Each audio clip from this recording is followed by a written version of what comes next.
Welcome to the TNET podcast. Like, comment, share, subscribe. Click on that bell for notifications for upcoming shows.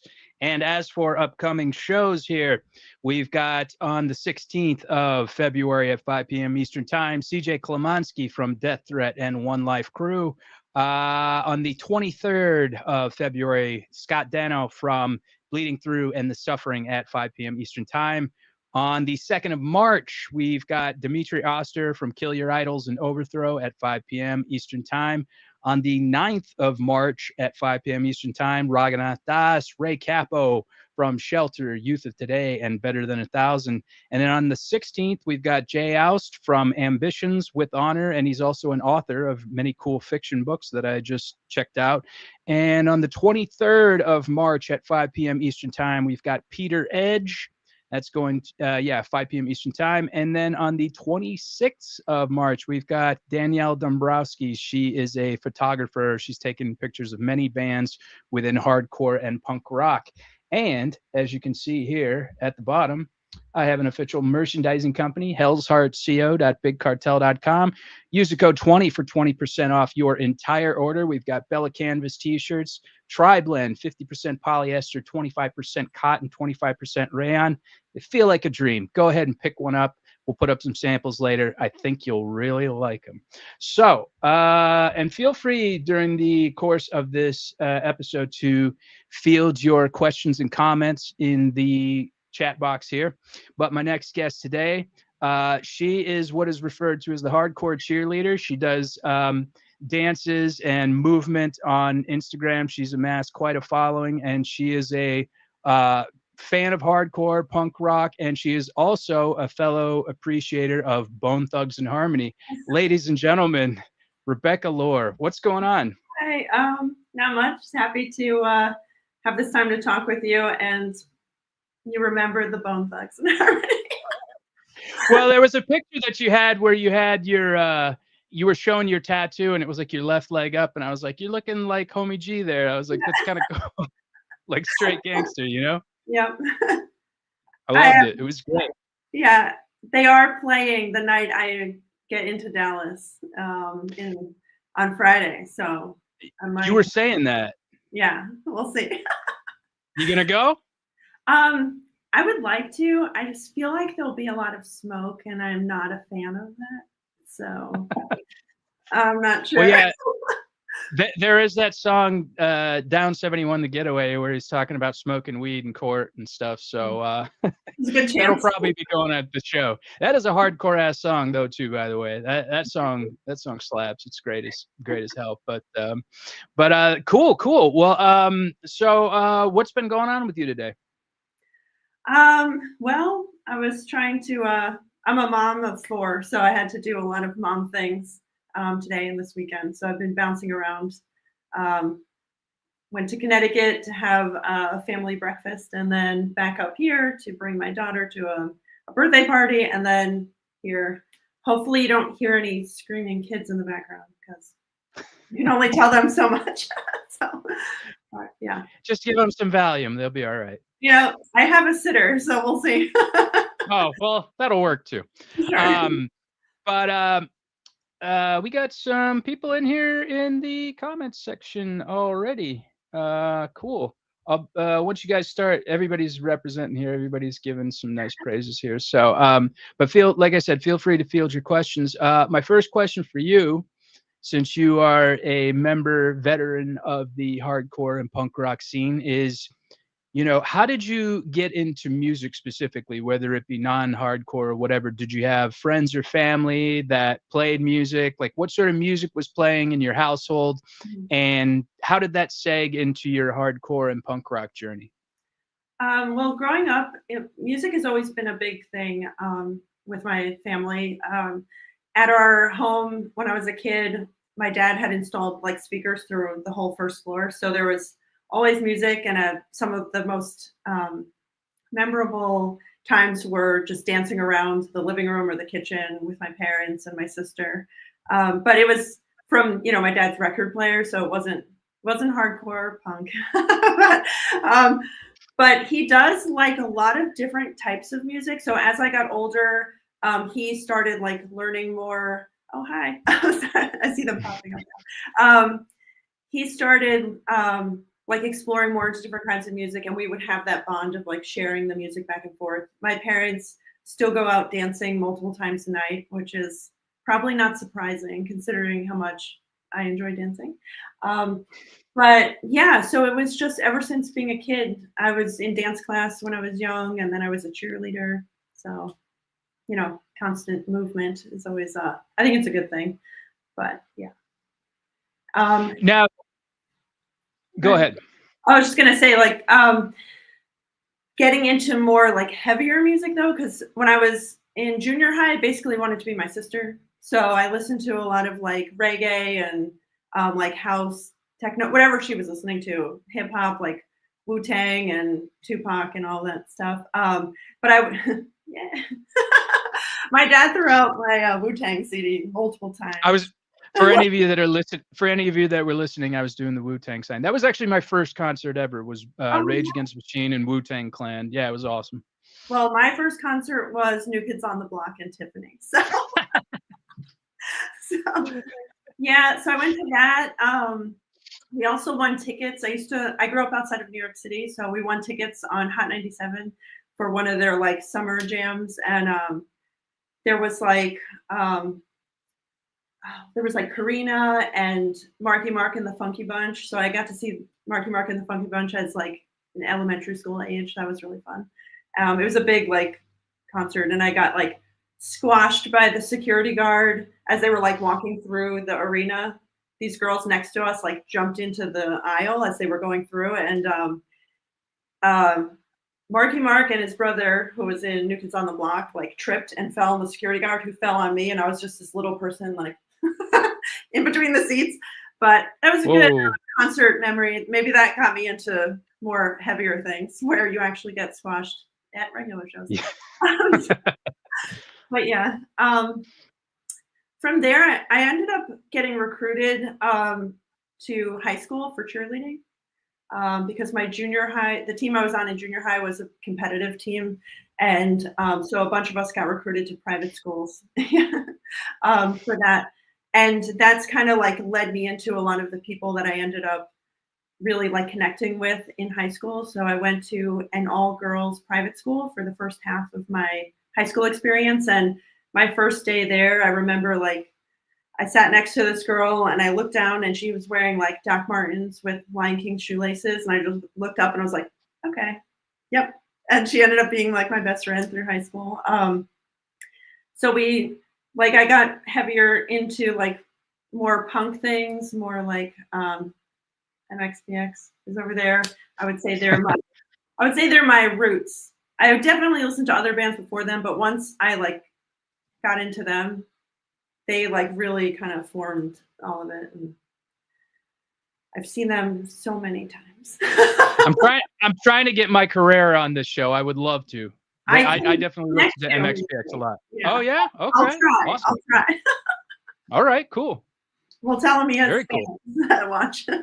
Absolutely. Now you said that you had met this girl when you were cheerleading, the girl with the Doc Martens. Oh, she was not a cheerleader, but that was freshman year of high school. I went to this high school for cheerleading. They recruited me, and that's when first time going to a private school. I grew up going to public school, so it was just a totally different experience, like completely different. Yeah, her name's Holly. Like we connected, and then I got into like hanging out into a different area than I grew up in a city. She lived in a different one, and hanging out with like kids from that area because since we were a girls' school, there was a lot of like boys' schools that you'd have like dances and things. So you meet people through that, and started hanging out with all like the skaters and stuff. So makes sense. You were one of those. Well, it's interesting because I used to date a girl in high school, and a lot of them were like secret weirdos. Like they came across like they had a front, like they were like almost like super like popular and preppy, but like this girl was like super kind of like dark, and like I would call her up, I'd be like, what are you doing right now? She's like, playing Diablo 2, and I was like, you're like what? I was like, that sounds pretty dope. But so you got into that, and then you started your hardcore journey. And what did you say? Did we talk about your first show? First show, it might have just been a local show. I don't remember the first like punk or hardcore show exactly. I do remember going to see MXPX a million times. I remember going down to Coney Island High. It was a venue in New York City, and telling my friend, I actually think I have it on VHS. And I'm sitting there going, I'm going to see this band named Guttermouth. And I just didn't know who it was at the time. But I was familiar with some other bands. So it just kind of like worked through that. I was friends with people that were in bands. So we'd go to like their shows and everything. But I remember coming home once from the Tibetan Freedom Concert, which is obviously not a show, but it was a festival. But it was the first time that my parents asked why I had footprints on my shirt, and it was from the Rancid Pit. So kind of worked my way in through all of that.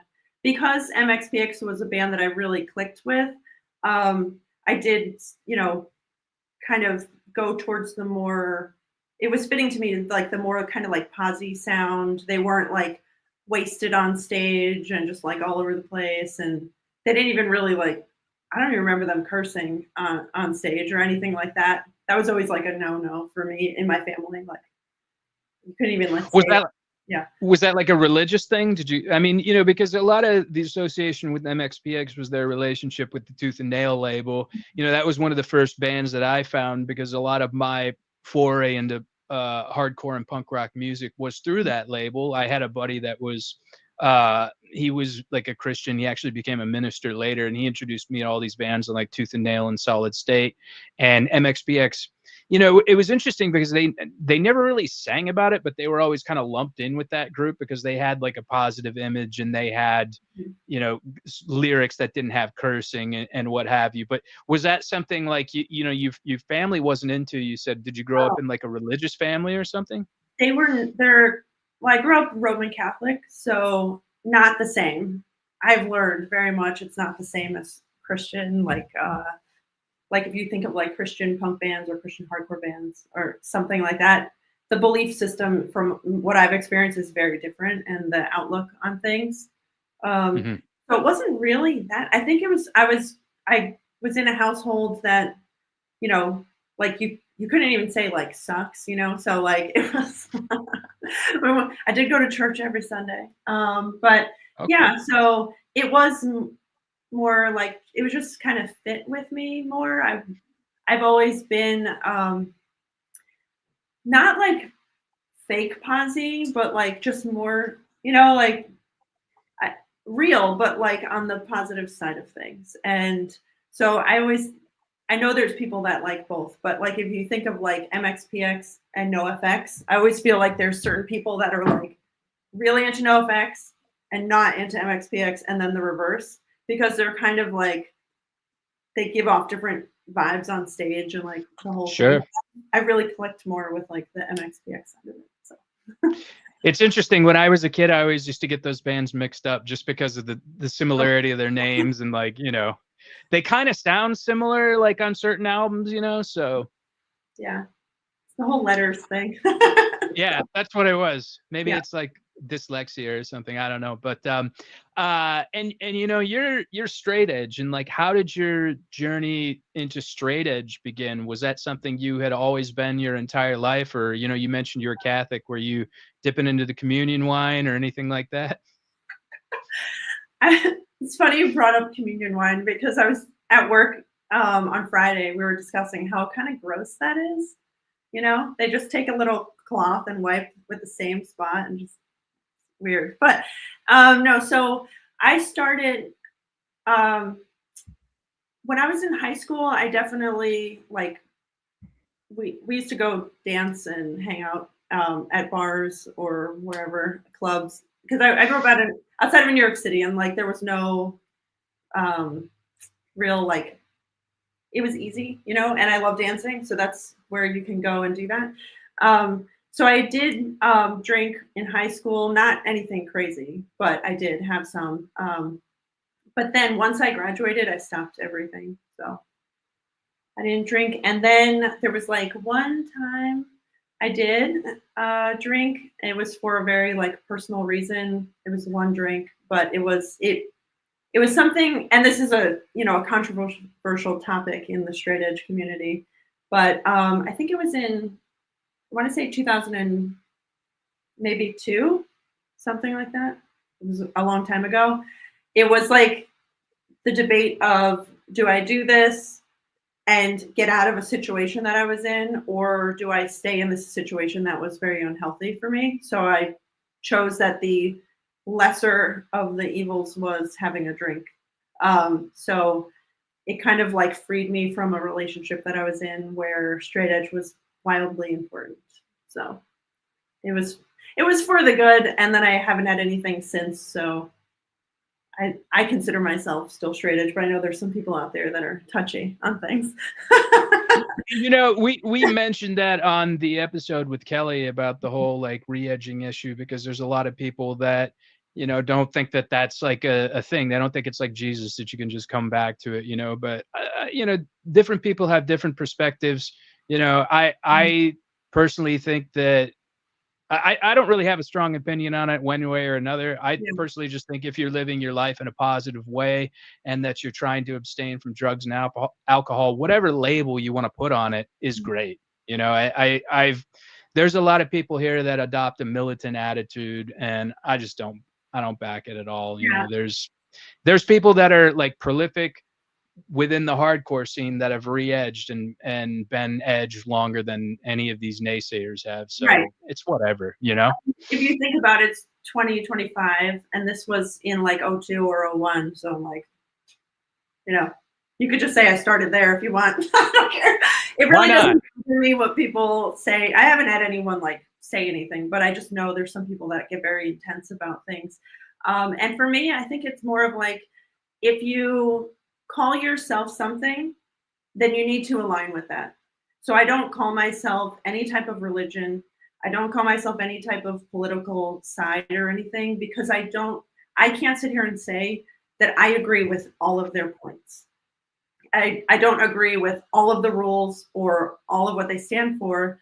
So I don't put that label on myself.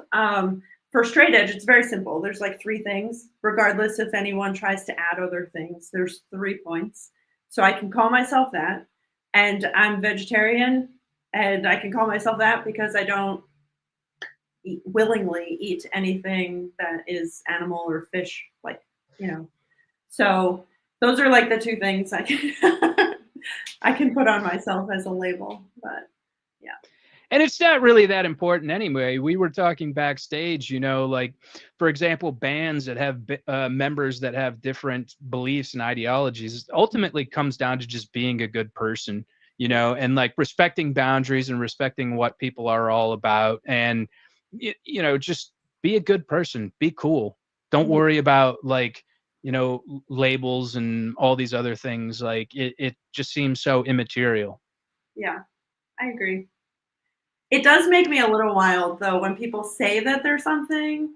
I used to tour, and I don't want to say the name, but there was someone I toured with that was vegetarian, but sometimes she needed a steak, and I'm like, well, I mean, I even say it, like that doesn't make sense. You just don't, you just don't eat it most of the time. I don't know. Like that's a big thing in LA. People are be like, I'm mostly vegan. I'm like, just say you're not vegan. Yeah, you don't like you don't sometimes you eat vegan food. Yeah. They're like, yeah. I'm vegan, but I eat fish. And it's like you want to feel like accepted so much. Yeah. It's like just be a genuine person. Mm-hmm. And that's good enough, like it just doesn't make any sense to me. It's funny you should mention that. I actually had a friend, we went to like 2003 Warped Tour, and we stopped in a Walmart, and there was these cookie displays, and she was vegan, and she just snatched a cookie. She's like, I'm gonna cheat a little bit. And I was like, it's like, okay, whatever, Ex-husband. Oh yeah? Oh yeah, he had vegan tattooed right across his neck. But then once he came to New York and saw the pizza, I mean, but he didn't want to tell anyone. So I will say that I within the past year, I've been vegan for many years, and I started doing a little bit of dairy, and I don't feel one way or another about it. You know, like yeah. there's this insane level of like guilt tripping in hardcore to where it's like, you know, Mhm. somebody deviates from a certain path, and then people almost dogpile on them and are like, you know, "Oh, shame on you, shame." You talk about Catholicism. There's a lot of guilt, like in and from my experience and from what I know of Catholicism, I don't want to throw that under the bus, but you know, a lot of people that were involved in it say there's this strong sense of guilt and like doom and all this other stuff, and that just seems to come with the territory of hardcore. No. There's a lot of people's views that they put into the scene, and then project it on other people. So and they're not always the most welcoming, positive things, which is so odd to me because if you take these group of people and it's kind of, it's not, there's some bands that have made it to like the wider stage, right? But like in general, it's a smaller community. It's not something that most people understand. And Right. the parts that I really love about it is that you can connect with people based off of music. I can't be vegan because pizza. Yes, same, Lori. same. Vegetarian. Yes. That's really the Lori, that's really the only dairy I do at this point Yeah, I is mean, some cheese. it's too good. But yeah, so like when you take this thing that's so special and really has like brought people to a place where they can either feel accepted, which is kind of weird to say in this conversation, but like feel accepted or feel free or feel like the energy that comes out of the shows and everything. But then still within that, there's some very rigid people that create this boundary where like, oh, you can't do this because of this. You can't do this because of that. And some of it, I'm like, there's some shows here in Connecticut now where they like say about how you can mosh or not mosh. And I'm like, I get it that some of that type of moshing is kind of annoying. Also, people are dancing. Like, just kind of get over it, you know? There's not rules on like how you can move at a show. So, Um, Now, you know, it's funny that we should bring up like rules and you know, things like that. You know, some of my beliefs have made me persona non grata in certain hardcore circles, and I just don't get it because I just try to be a nice person, just you know, based on whomever you are. It's one of those like, you know, you respect me, you're cool with me, I'll be cool with you type situation. So, do you feel like the hardcore scene over the years has become more inclusive or more divided? I feel like it goes in waves. So, it goes in waves and it also depends on who you are as a person at that time. So, the first time I moved to Connecticut, it was awesome. I mean, this was like I moved for the person I was dating. So I was instantly put into like that scene, which is how I met some people I'm still friends with today, like the guys in With Honor, for example. This was before they had With Honor, but like that was our like crew, right? So we'd hang out and it was awesome and you had this group of Hamartia. friends. It was Hamartia. Yeah, as you know. P.S. Can they play again soon? Thank you. They were sick. I know, and they're posting a bunch of stuff now, so I'm like, come on, guys. I remember when Bury Your Dead started, it was Hamartia and As the Sun Sets, and everybody's like, damn, we got to listen to this band. And it sounds nothing like those Yeah, bands. exactly. But like at that time, it could have been the scene at the time. It could have also been the person that I was dating, right? I don't know. But it was very much like you can be there and it's cool that you're like a female and you're there. But like I didn't feel comfortable like being like in the pit, for example. There was times I was, but like it wasn't as comfortable. Now I'm like, whatever, I'll just go. I don't care. But like before that, when I was going to like punk shows, I was in the middle of it all and it was fine.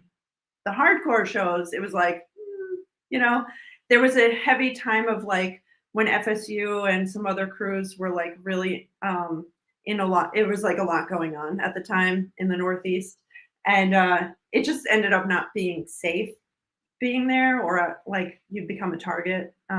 Because of So FSU? some of it. I'm friends with the person that used to target me now, but at the time we weren't. So, but it's not. I'm not just saying like that crew specifically, but there was a lot of crews and who was against who and all that stuff. So that kind of made it just not as fun, because as crazy or violent as some dancing or things can look at shows, I really like it when there's not people intentionally trying to hurt someone. You need a black Uh, But that's the thing. I like, think it looks really cool. Like I love the dancing. I love the energy of it. But if you're intentionally trying to hurt someone, then that's just not my thing. So you're that just was a like, goddamn bully. yeah. So that was like happening a bunch back then. And then I think it went in waves. I'm fine in the, at shows now. I think it's actually more welcoming to women. Um, and but then again, like there are the kind of the waves. There's some people that still will give you crap or whatever, but I think that's more of like the individuals. Yeah. And as we spread positivity, right? Hopefully that changes things, because it is a place where people really have this passion, and they shouldn't have to leave like injured, Right. or I mean, there's some really bad things that could happen, but like you go and you release and you make friends and you get to see people you never get to see. Like, let's not end up intentionally hurting anyone, Sure. I Yeah, feel like it's definitely. more welcoming in that sense, or I just don't care anymore. I'm just like, whatever. It's funny. It's it's funny because somebody, I think on Reddit or some sort of message board, was like, hardcore and the hardcore scene is like one giant telenovela. And I can't unsee that, because it's like there's shifting alliances, like Okay. certain people will be friends with certain people, and then like, Yeah. then they're not friends with them anymore. And you mentioned getting older and not really caring and what have you. I think that's kind of the stage that a lot of people are at, where a lot of that interpersonal beef and a lot of that just unnecessary drama just kind of goes to the wayside. And it's like, why are we fighting? Like, and this is between people who have like tried to kill each other, Oh, or seriously maimed people, and then they just like kind of forget about it. Like that to me is even kind of wild. yeah. But I think like it's kind of good. Like, I mean, my Instagram kind of started. It was kind of a joke, but through the time of like sisterhood and women of the pit and all these other things, like there's females out there, and I'm not saying like make a special place for them, but like everyone be included. Same thing if you're, whatever you identify as or whatever color skin you are, whatever, as long as you're not there to hurt someone, like it's all good. Yeah. So 100%. I love seeing women in hardcore. I know this band probably, and gets mentioned a lot. Comes off as kind of cliche, but like Walls of Jericho fucking brings it. Like I love that band. Like I think it's awesome that Year of the Knife has Maddie now. Like mhm. fucking, they're a sick band. I could care less like who's fronting them as long as they're good. Like That's how I am. so. If the band is good, or I know the people and they're good people, I'll support it. It doesn't matter to me like who it, like the gender or I'm not like, oh, they have a female in it, I have to like them. I just like them if I like what they sound like. Right. That Yeah. kind 100%. of, 100%. Now, you mentioned that, you're doing stuff on Instagram, and we had kind of talked about like TikTok, and, have you ever thought of doing stuff on TikTok? And, Mhm. I'll kind of give you my opinion of TikTok. Like I watch a few YouTube channels, and it seems like there's some positive stuff that comes from TikTok. And it seems like you would be somebody that would bring that positivity to TikTok. Like I said, when I saw your Instagram, I kind of lit up because I'm like, I like, and there's not a lot of stuff that I get like, you know, that I smile about or that I get enthusiastic about. And then I was like, oh, that's kind of cool, and it just, it warmed my icy heart. And so oh, thank you. do you, And absolutely. that's why we do this, right? Right, right, right. And Good. but at the same time, TikTok can also bring out some of the worst in Oh, yeah. humanity. Now, you mentioned being a mother. Are you familiar with this whole like subculture of like internet moms that are on TikTok that are like either shaming their children or that are just like almost overexposing their children, like putting them out there where it's like, can't you just have alone time with your children and can't you just relish that instead of putting it out there for the whole world to see? Yeah. So, I mean, I've seen videos of that kind of stuff, and I've seen things in real life.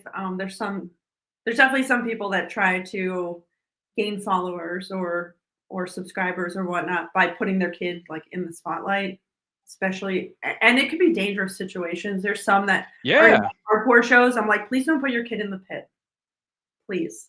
Like they're a small child, like adults straight up go to the hospital. Like this could be really bad. Um, but there's definitely people that do that. It pains me to see the videos that where like this kid is having like a meltdown or something's going on and the mom's like Yeah. recording it for the internet, which is crazy to me.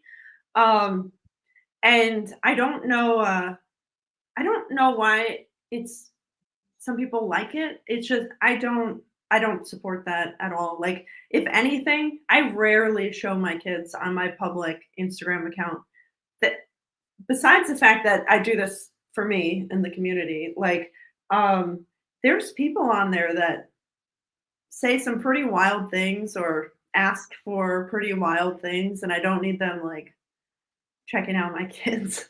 I don't know. Right. There's You know just what like I'm saying? weirdos that are out there. Like there's Yeah. weirdos that are out there where I'm just like, why would you do this? You know, Yeah. like we lived in an era where this didn't even exist. This whole like putting your kids out on display. And don't get me wrong, like I think that's okay to do once in a while, but like here's another one.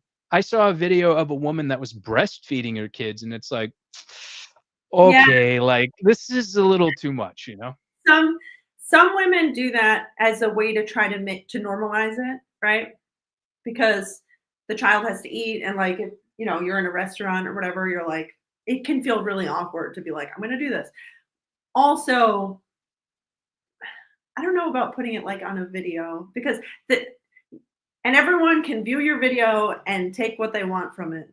But like there's also some pretty like messed up stuff that could come out of that. So but Well, with this woman in particular, it almost seemed like she was showing off because she had, fake yeah, boobs, and like I was just like, "What are you really doing here?" You yeah. know? There's a potentially another purpose between from that. Yeah, exactly, exactly. What do you feel like's the biggest positive of being a female that's existing in the hardcore spaces? Mm. I I mean, I guess part of it is like a chain reaction, right? So something that I very much believe in is well, I made this actually for work, but it's igniting passion in others, right? So it's not just for women, but in general, like I would say that like we all connect to each other. So being someone that's in the hardcore scene, people like tend to know who I am, like if I go to shows and whatnot, just because of years of like being in the scene or from social media and stuff like that. I feel like it allows other people to feel like they're potentially welcome and like comforted and it helps spread like kind of like share it, like if you see a boys club you might not feel as comfortable, right, if you're a female or non-binary, whatever you are, like if you see someone that you can relate to it kind of helps make you feel more comfortable. So that's one Sure. of them I would say for sure. I also think it might be come across a little odd, I guess, if there's a male just like out there like dancing and smiling at a hardcore show and like people it happens for sure, but usually the guys don't put on their giant smiles for that and their high kicks. so so I think it helps like kind of break down some of the seriousness of it, like the intensity and it's just like fun, like just get out there and have a good time and enjoy the music and like feel all of what it's meant for, Yeah. Yeah. I saw a girl there's this band around here from Charlotte, friends of mine, Violent Life, Violent Death. And there was this girl that was in there just fucking shit up. And I was like, all right. And nobody tried to give her a hard time. Nobody tried to like collide into her or anything like that. And I Mhm. was like, that's awesome, And like, Yeah, do you feel like at present day, en masse, like the men in the hardcore scene are generally supportive of you? I would say so. Yeah, yeah. If this was 20 something years ago, I would get knocked all the way to the side or something. But Yeah. now, yeah, half the time people are like, give her space. And I'm like, thank you. I like space when I dance. So, I yeah. think everybody does, Mhm. I don't purposely like to collide. I haven't danced in like 20 years almost, so Well, it's kind of like, change that, but okay. well, once you've been struck by a moving vehicle, it's a little bit harder to move sometimes. But I don't know. Maybe I can do some of your be inspired by some of your videos and get out there and move a little bit more to, I don't know, reinvigorate my bones or something like that. I think it was Lori. I saw a message come up that talked about like a hardcore cheerleader fitness thing. You can join that and just start you off. Okay. Yeah, all right. I'm We'll have in. I'm a fitness in. program. Is that something you do though? Do you lead like No, almost like fitness and movement classes? I don't, but I've had multiple people ask me to do that. It's not something I'm opposed to at all. I think it would actually be really great to do. There would definitely be some people that would hate on it, but then there would be all the people that would just have fun and do it. My biggest thing is time. Like, I don't, I have a full on career, multiple children, and there's other things that I want to do, like I want to publish a book. I want to do, like travel to, connect with friends and stuff like that. So also committing myself to something else, at least right now, is not something I can do. But I've had people ask me to teach them dancing, to have a fitness class, to do like multiple people. And I'm like, it would be fun to have some like, just like, okay, guys, we're all going to do this now. we just Yeah. get up and start moving. It makes such a difference. Like if anyone's on here watching, I can't see who's there, but if you don't move or you're like, try it. Like regardless if you feel like you know how to dance or if you want to do it in private versus like at a show where everyone can see you, it makes such a difference to like move your body. You need that.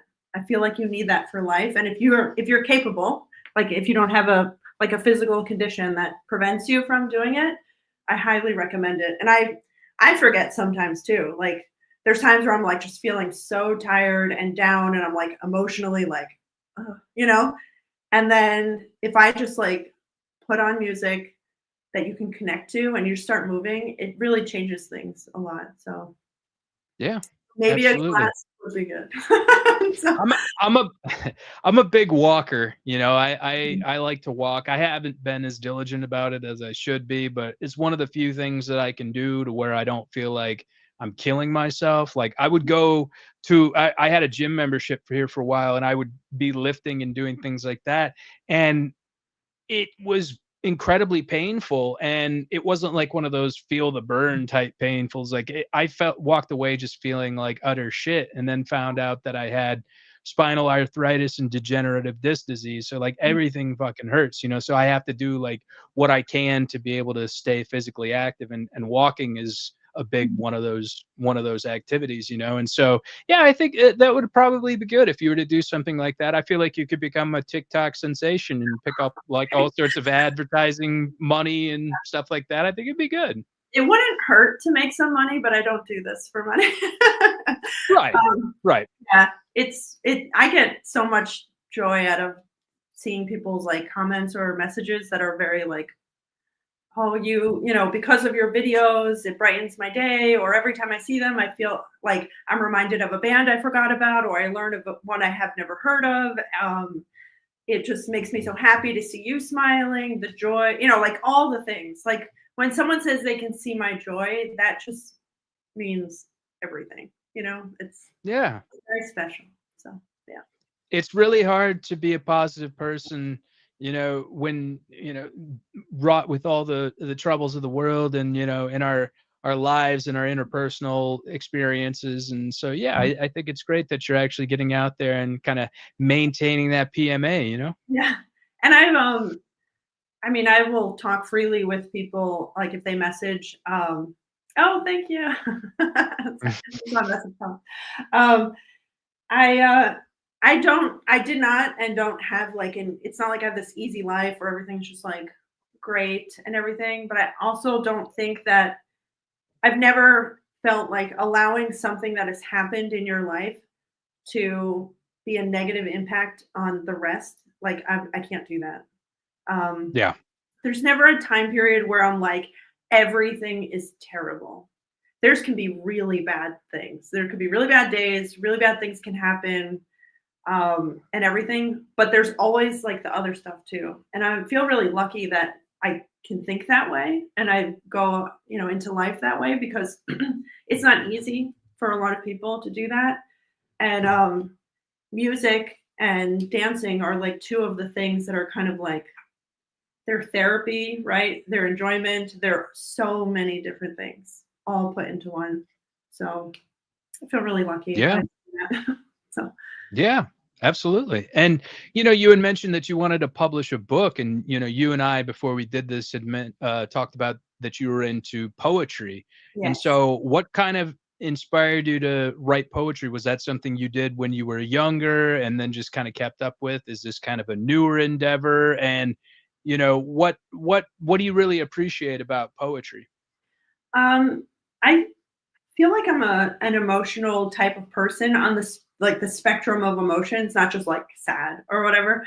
But I feel like that's my way to kind of get things out if it's not dancing, right? Because if you've seen some of my videos, like it can get a little like weird.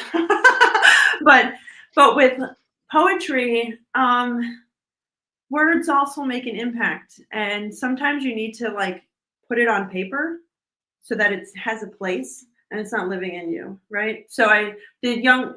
Um, I remember being in elementary school and my grandfather passed away, and I wrote a poem about him, like seeing him in the cemetery and he was alive again and all this stuff. And I drew a little cemetery. And my dad, he's retired now, but he was a captain of the fire department back home. He kept that poem in his helmet for like Mm, ever. We still have the poem from when I was in elementary school, like that original paper. And words mean things to people, and I think it's good to get it out.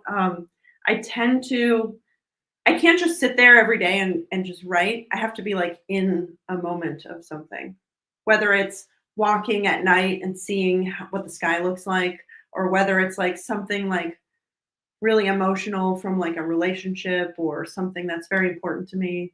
Like I wrote one about straight edge. It's not outwardly straight edge, but like it's important to me. And I think it's like such a good lesson. Like it's such a like sometimes you have to put it out there so people can get it. And unfortunately, I've only shared some with some people. So I want to like share. So it sure. doesn't just live in a note on my phone or something. So that's my thing. I want to publish a book with my poems. Who are some poets that really inspire you or that you really connect with? Um, so I kind of live in my own space, but there's two that I tend to read more frequently. One is Franz Kafka, and then the other one is Alan Tenhoff, who's actually a friend of mine from around here. So um, it's kind of funny because his book is one of my favorites. It does have like a flair of like punk rock and things in it, but also stuff that like totally there's things that are about that very much go against like the vegetarian or straight edge thing, but like the way of writing I really can connect to. It's kind of like how does that person how do their words bring you into their world, right? And I can connect a lot on that. Kelly sent What a a potato. a potato. That's it. That's an inside joke. Okay. Care to Um, elaborate? so we used to date, and in the day nowadays when you're like meeting someone, you always have to like tell your friends where you're going and everything so they know. And then you give everyone like nicknames. So he was the ice cream man, and then he turned into potato. Sorry if you're watching. but but yes, I love his poetry. So, and we are Wait, still this poet is the potato? is the potato. Yes. Oh, why potato?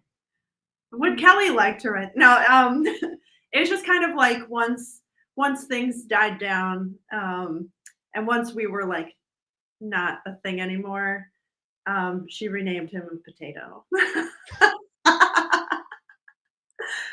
That's okay. I'm currently working on a deep dish, so we're good. It's fine. Okay. All right. Everyone gets Very a cool. name. Oh, okay. Gotcha. Yeah, Kelly says she says I'm dying. Yeah. This is all for you, Kelly. Kelly and I have Interesting. known each Potato. other for a long, long time, and I remember her maybe like last year telling a story from like when I moved to Connecticut the second time. It was me and my son, and she told a story like she was telling her husband Timmy like X Arsenic X because that was my MySpace name. Like moved to Connecticut, she wants to hang out, and I'm like, oh, you're Kelly, like from Sisterhood. So we have pictures of our kids little at birthday parties and stuff, and it's really cute. And we still get to hang out today, which is awesome. It's nice to have. I hear a lot of people that like live in areas that they don't know anyone that's into what they're into, or like don't have friends that like get it.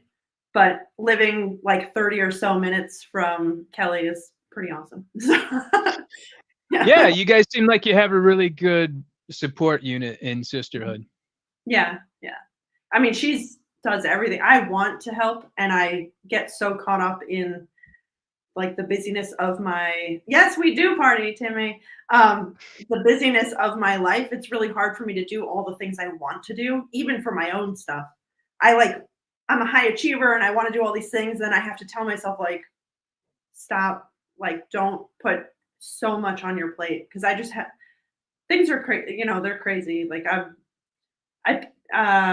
I got officially divorced in 2023, but it took 2 years for that to happen. So I'm like, it's just me in the house with the kids and everything, and it's a lot. So I can't take Yeah. on all the things I want to do. But maybe we can put my straight edge poem in the sisterhood something. So You could maybe.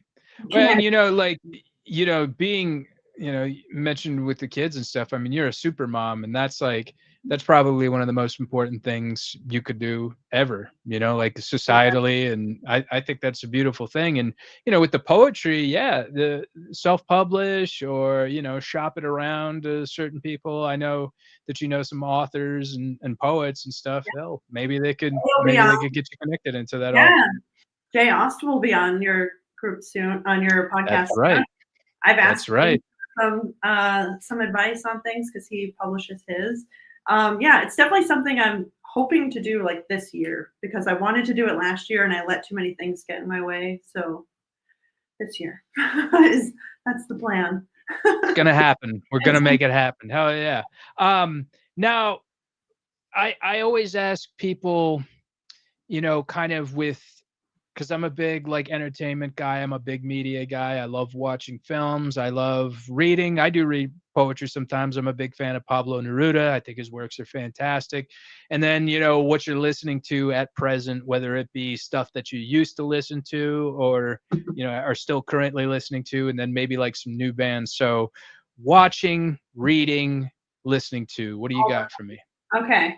Well, I'm rewatching Schitt's Creek because when life is intense, you just need to put on something that isn't. And everybody assumes like if you're into hardcore and you wear black all the time that you're super into like horror movies and stuff. And I am not. I love Halloween, but I love happy Halloween things. I'm not into horror movies. Ernest Scared Stupid. That's a happy Halloween. My life is kind of I've had plenty of my own like true crime / horror things happen that I'm like, give me the funny things, you know. Sure. So I'm watching that. For music, I mean, my when it's hard to list everyone, but when someone's like, "What's your favorite bands?" and like, "Who do you listen to?" There's always like Sigur Rós, Saves the Day. Uh, Ooh. oh, is that a bad O or a good? No, Okay. I got to see. I got.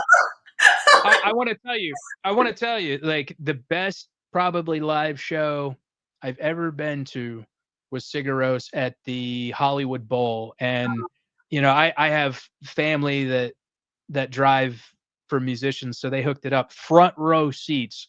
When I tell you, this was like if heaven had a soundtrack, that would have been what it was. It It's was that incredible. amazing. Yeah, it was. I hands down one of the best shows I Yeah, ever saw. So no, that was a good. I Yeah. highly recommend people checking it out. It's not hardcore at all. But No. yeah, so Sigur Rós Saves the Day. Coed in Cambria has like a song for every aspect of my life, and I don't know how they do it, but they do it. They're amazing. But They're I reading your mind. They are, it's crazy. But also, like, I super, super love Stretch Armstrong, Kid Dynamite, Good Clean Fun, all of the like bands that you can like sing along, and it's very like, finger pointing and that positive, like the energy is up and all of that. I love sing-alongs and woes and yes, and it's probably because of them. Yeah. So like with honor, like inclination, it's another one. If I can put on an album and not skip a song, then that's amazing. And those are all bands that I can do that, and it's just awesome. I do like to mix it up sometimes and like throw in so like maybe some like ska or whatever. But I also dance and listen to like reggae, hip hop, like just various things. I'm not like only hardcore or punk. Op Ivy is really fun. It just kind of depends on what I'm feeling. Invent Animate is like they're playing soon. Well, I don't even know when it is, but I got tickets and they're awesome. Like more on the metal side of things. I have a whole playlist of music that doesn't have lyrics for the most part. It has like Maybe She Will and like um, I'm like blanking out right now, but like tons of bands that I'll play at work all the time so I can create without like lyrics getting in my head. But all those are some of my favorites. And if Stretch good, Armstrong. yeah, Stretch Armstrong, please don't stop, even though you've teased me in the past about doing that. And if Kid Dynamite Well, and Really Fun want to play ever again, that would be awesome. aren't Stretch Armstrong kind of like on a hiatus or They're I mean, always, I know they played some shows recently, but yeah, I mean, the past few years I've seen them because of Furnace Fest, but yeah, they're kind of like a key, in my opinion. Every year they should just be there because it's just they're like a staple. But yeah, Scott has always said like you don't know when it's the last one. So, yeah, but those guys are easily top 3 for me. Top mhm, 3 yeah, hardcore bands that have been influenced on me, which they're invited on the show as well. So yeah. one of these days, hopefully we'll get some of them on here. But uh okay, so I guess my final question for you would be what is one piece of advice that you would give to your younger self? Hmm. Don't wait so long. No, don't wait so long to get in the pit at a hardcore show. No, I'm just I'm just kidding. I would have been injured. Um, I think getting like owning how I think now. If I had done that earlier, it's been a good chunk of my like adult life. But if I had done that earlier, um, I probably could have been a bit stronger in making decisions like differently. Um, and I've al- growing up, it was like I was very much worried about what my parents or the community or other people were going to say or think or do, um, and then you're not true to yourself. You make decisions that could really be harmful in the long run. And I'm like still experiencing results of that, which have, I mean, I almost lost my life because of that. And I don't, like you have to like stay. If something seems not right, get out of it, regardless of like what it might look like having a divorce or having a, like get out of unsafe situations. I would say That's the a red great flags piece of are advice. very red, regardless if someone may put a view on you in a certain way. Just you have to like internal happiness is more important than what people think. You know. Yeah. Yeah. I actually had to follow that advice here recently. Like, if you don't feel right about something, you feel something's off, go. Just do it, Mhm. you know? Yep. Well, if anybody else has any other questions, feel free to field them in the chat or chat box. We got a few more minutes left. But one thing that I like to do, like I had mentioned at the top of the hour, is promote my merchandising company, Hell's Heart Merch Co. As you can see at the bottom, hellsheartco.bigcartel.com. Musical 20 for 20% off your entire order. Bella Canvas, Tri-Blend T-shirts, 50% polyester, 25% cotton, 25% rayon. I sound like a carnival barker. We'll go ahead and throw up some samples here. Okay, so I like movies and I like hardcore, and so there's kind of a like cross between the two. I've done a few shirts for some bands, and I've done a few shirts that are just movie centric. I love it. So if you guys like what you see, buy a shirt.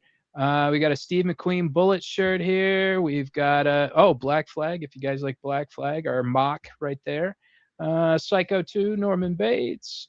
We've got a Scream Tatum Glow in the Dark. Those are really sick. We've got a Scream Randy Glow in the Dark. And we've got a Star Trek 3 shirt. I know Kelly's a big fan of Star Trek, which was fun. Yeah. Let's see. Where can you get? Oh, let's see. Lori says, great show. This was a lot of fun today. Yes, it was. Kelly says, where can you get hardcore merch? I have an Etsy shop, and there's links. There's a link to it on my Instagram page. I believe it's Hardcore Cheerleader X because Hardcore X Cheerleader was not available. So, but that's on. Somebody has that name? It may have even been me a long time ago. I don't know, but I had to just make forgot it. the password or something. Yeah, it's like this, and you can get your two-step crew shirts and stuff. I like that shirt. I like those. Those are sick. Those are cool. Yeah. Yeah. We'll be sure to post the links here in the comments and I'll share it out on my social media and whatnot. So yeah, please support. Emily Lore says we are having a watch party with friends. Okay. That is cool. I appreciate y'all's support. Anything else like you'd like to plug or comment before we dip? I guess my biggest thing is just don't be like reach out if you ever want to talk about anything. People reach out to me all the time about like advice on things or on trying to become sober and things like that. I'm always willing to have conversations with people that will really like help raise that that positivity in their life. And also, everyone just please keep in mind that everything that you're doing, it's gonna like these things you can do stuff to impact other people. And I just feel like that's super important that people understand like their place kind of in the world and like how we all connect with each other. So if you have something that something you do or something you can share that can really like allow that opening for someone else or anything like that, I feel like go for it because it's all that we can really do, right? Is share joy and share what we know and things like that. So Just do the thing. do the thing. Why not? It's super fun. Why not? Yeah. Do it. Get up and Absolutely. dance. Absolutely. Yeah. I love that. I love it. I love it. Any individuals you want to shout out? I know the Sisterhood crew. Yeah, Sisterhood, Women Over the Pit have been on here supporting me, and I appreciate that so much. The Furnace Fest community as a whole has made a huge impact in my life the past few years. Even though it's a festival that like generated all these connections with people and with, I think, even partially the straight edge community a lot. Kelly had spoken about the root beer socials and stuff. And I really think like when you can find a community, it's like awesome to support it. So I would say them. Yep. Furnace Fest seems really like supportive of each other. Like I had Chris Topanakis from Sky Came Falling on here, and he was just saying that, you know, those individuals there were just super inviting. And, you know, I'm a member of the forum. I've actually never been to a Furnace Fest, but I joined the forum in hopes that I was going to go, and I just never went. And, you know, people meet their spouses on there, like they bring Yeah. their kids, and it just seems like a really just warm, like accepting type place, and kind of beyond a music festival. Oh yeah, I've made like some really, really great friendships and memories from that group. My friend Kate, who's you'll see in a lot of the the sisterhood photos and things like that. There's certain people like I just wouldn't know them if it wasn't for that community. The deep dish I'm working on, that's from that community, you know. No, I'm just messing. I hope he's watching this because it's just funny. It's more of a joke. But is that a man? Yeah, you know, everyone gets a name. That's a food. But Okay. what you said about people meeting people in the community, and like people have gotten married at Furnace Fest or engaged.